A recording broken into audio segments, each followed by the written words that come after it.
So hello, welcome back to Iris Thinks. This is my first video of 2020, so I just want to say Happy New Year to everyone who's a subscriber and anyone who's watching this for the first time. I want to talk about an EV that I saw recently. So over Christmas, I got an email from Ford to say that they were going to be embarking on a tour of the UK with their new Mustang Mach-E. So I sent an email off saying I'd be interested to actually see the car. Didn't think I'd get a reply back, and over Christmas I did actually get a reply back saying that yep, it's available at my local dealer, which was in Stevenage, on these dates, these times. Please pick a date and time, send us an email, and you can come and see it. So I was quite surprised to be able to do that.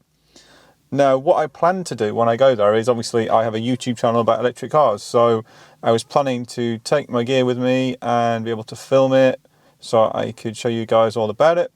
But in the response I got once I'd chosen my time, it basically said there's a filming embargo, no pictures, no video.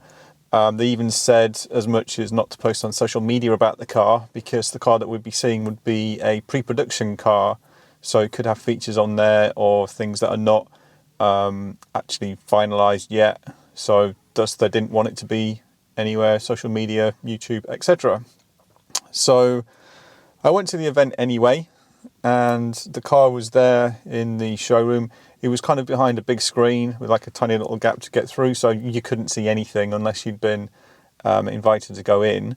So the only pictures I snapped were literally a picture of the car on the side and a picture of just some writing on the side of the thing as well.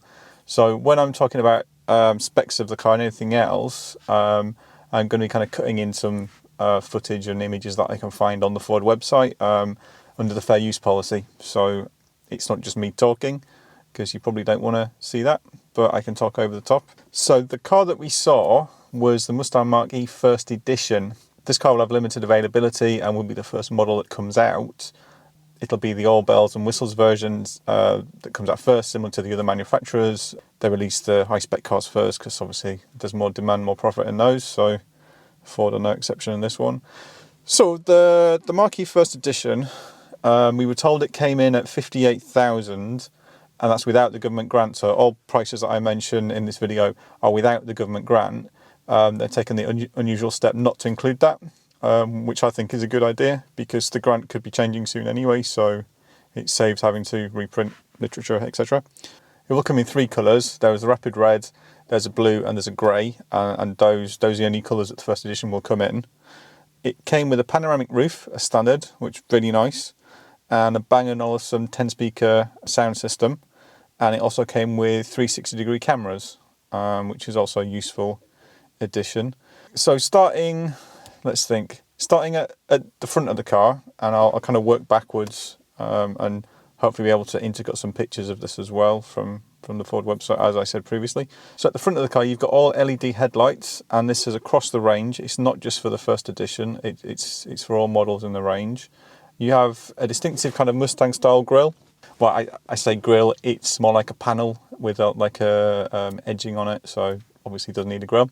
The frunk in the car is quite unique. It's 100 litres, so a pretty decent space, but it's actually drainable. What the rep was telling us was that they envisaged people filling this with ice and putting drinks in there to keep it cool. And once you finish, you can just drain the water out and it'll just kind of go away and give it a clean and off you go, which I thought was a really, really cool idea. The interior of the car was very, very nice, very, very high spec. It was a vegan leather that they call Sensico, and it was in black. It's got options for the stitching in the seats. You can go with blue or red, maybe other colours coming out as well. And the dash was all digital. It was dominated in the centre with a big 15.5-inch touchscreen in portrait mode, and the instruments in the dash were all on a digital screen as well. Very, very nice to look at. Had a bit of a play with it, but because it was pre-production, there wasn't much working on it. You could kind of flick between some different screens, but you couldn't really control anything. I think it was lockdown mode or something. Interesting part about the screen was that there was a dial, like a physical dial in the bottom centre of the screen that you could spin around. Imagine like a volume control or like a heater control thing. You could kind of spin it around that way, which looked quite cool. bit of a novel addition because you're used to kind of touching a screen and then moving your finger around. The back was quite roomy, so again, I wasn't able to film anything, but I was able to sit behind myself, which is a test that I always do. Being 6'3", I put the seat where I'd want to sit, and then climbed into the back and was able to sit no problem with like good knee room between the seat back and my knee. So size-wise, pretty good.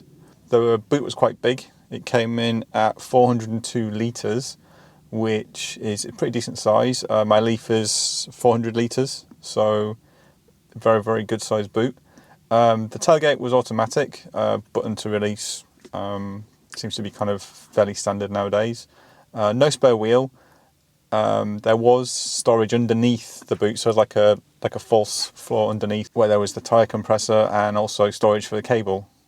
So moving back to the outside of the car again, the doors had no handles on them. They're just a small button that you press, which makes the door pop open a couple of inches, and then you put your hand in the gap, and then you can open the door like normal. This is quite unusual, but works really well. The Ford reps, however, said that for the US, they're not going to have that feature. They're going to have a little plastic sort of bracket on the side of the door that you would use to open the door. Looks really strange. I can show this in some pictures. I've seen this on the dealer website, so I'll put those on. Overall, I really like the car. The car was really cool. As I said, it was the first edition one, and there's going to be subsequent models as well. There's going to be an all-wheel drive version and the rear-wheel drive version as well. Battery sizes, there's going to be two. There's going to be 99 kilowatts and there's going to be 75 kilowatts. 99 kilowatts is reserved just for the first edition only. There won't be a 75 kilowatt version, but then both sizes will be available in rear-wheel drive and all-wheel drive. Range goes from 260 miles up to 335 miles, depending on which one you get. And acceleration was quite a funny one to talk about. They showed a presentation to begin with, and for all the cars with all the powertrains and everything, they just said sub 8 seconds. Now my Leaf is sub 8 seconds, and it had nowhere near the power that these Mustangs will be putting out. So I don't think they want a top performance yet. Charging is via CCS. The 99 kilowatt battery cars will have up to 150 kilowatt charging. The 75 kilowatt battery cars will only charge at up to 115 kilowatts, so they are limiting that, which a bit strange to do that, but never mind. Length of the car is ever so slightly longer than a Leaf and ever so slightly wider than a Leaf, so that gives you some indication of size. And delivery is in late 2020 for all cars. Prices are the basic car, so basic rear-wheel drive with the 75 kilowatt battery is coming in just over 40 grand. The basic one, again, rear-wheel drive with the 75 kilowatt hour battery comes in at 46, and the first edition comes in at 58,000, but that's with the 99 kilowatt hour battery and the 150 kilowatt hour charging. Again, prices are without the government grant. There is going to be a Mach-E GT version that's coming out in 2021, which is going to be their performance one.